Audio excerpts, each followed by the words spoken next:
Assalamualaikum dan salam hormat, bersama saya sekali lagi Kardok untuk berita Pak Kardok. Beijing.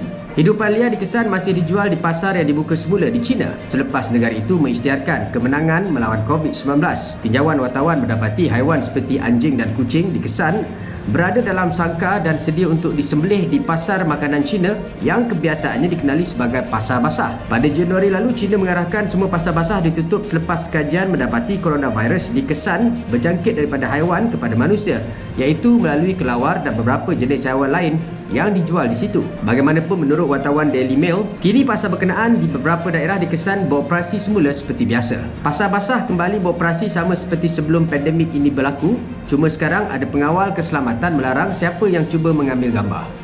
Seorang lagi wartawan di Guilin merakamkan gambar kelawar, ular, laba-laba, cicak dan kalajengking dijual secara terbuka yang sudah lama menjadi sebahagian menu masyarakat China kerana dipercayai mampu merawat sesetengah penyakit. Imej yang dirakam itu berlega di media sosial sekaligus membuktikan ia adalah perkara biasa. Malah seorang pengacara CNBC turut memuat naik video gerai menjual kalajengking. Meskipun China mendakwa mereka sudah berjaya melawan COVID-19, perkara itu dipertikaikan ramai pihak kerana statistik jangkitan sebenar yang dikeluarkan Parti Komunis China didakwa meragukan. Ini sesuatu yang melampaui batas. Negara berdepan dengan masalah besar yang berpunca dari sana. Dan apabila mereka sudah pulih, mereka pula ingin memulakan tabiat lama. Atau adakah ini konspirasi mereka sendiri? Mencipta wabak dan mencipta penawar. Adakah ini rumus atau fakta? Perlumbaan ekonomi dunia, tiada siapa yang dapat menerka. Hanya mereka yang terlibat saja yang tahu apa yang berlaku. Seperti pepatah Melayu, kalau kail panjang sejengkal, mancing kat parit depan rumah sajalah.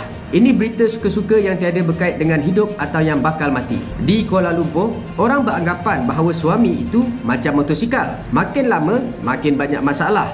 Guna duit untuk tukar spare part dan makin susah dihidupkan, terutama di waktu pagi. Hari ini hari suami sedunia. Lelaki adalah ciptaan Tuhan yang paling kuat. Dia membina masa depan mereka sekeluarga dengan membayar hutang dan membuat hutang. Dia telah bersusah payah tapi masih selalu dimarahi. Bayangkan masih kecil dimarahi orang tua, di sekolah dimarahi cikgu, di tempat kerja dimarahi bos, bila sudah nikah dimarahi isteri, ketika usia tua dimarahi oleh anak cucu, waktu dalam liang lahat masih dimarahi malaikat. Kehidupan dia berakhir hanya untuk mengalah demi kebahagiaan orang lain.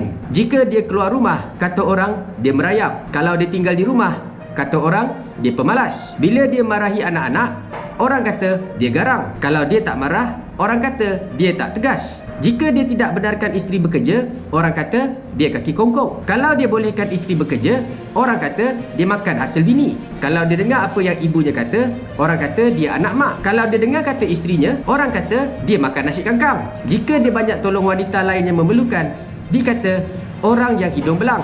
Kalau dia tak tolong wanita lain, dikatanya kejam. Tapi di setengah segala macam tuduhan, dia tetap kuat. Seperti kata pepatah, biar mati bini, jangan mati laki. Selamat Hari Suami Sedunia. Saya Kardok melaporkan untuk berita Pak Kardok.